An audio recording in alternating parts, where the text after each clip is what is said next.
Born in 1921 in Bobangui, a village in what was then French Equatorial Africa, Bokassa's early years were defined by devastating loss.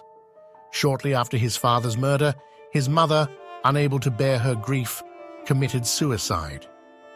The abandoned child found refuge with Catholic missionaries, where the strict hierarchies and imperial pageantry of the church provided both structure for his chaotic inner world and models for his later displays of authority. At 18, seeking escape from his impoverished circumstances, Bokassa joined the French colonial army. This decision would profoundly shape his identity and self-image. Through 22 years of military service, including combat in Indochina and Algeria, he internalized the martial values of discipline, hierarchy, and unquestioning obedience. He also observed firsthand the psychological mechanisms of colonialism, where power was maintained through a careful balance of performative strength, strategic violence, and the careful manipulation of cultural symbols.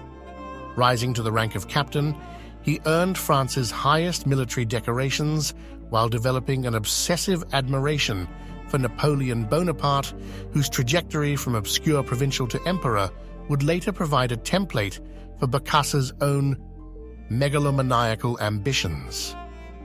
The psychological complexity of Bokassa's relationship with France cannot be overstated. Even as he witnessed its colonial brutality, he desperately sought acceptance from the country that had both orphaned him and provided his path to advancement. This contradictory position, simultaneously victim of and collaborator with colonial power, created a fractured identity where vengeful rage coexisted with pathetic longing for approval. When France granted independence to his homeland in 1960, Bokassa returned to help build the new Central African Republic, bringing with him this unresolved psychological baggage.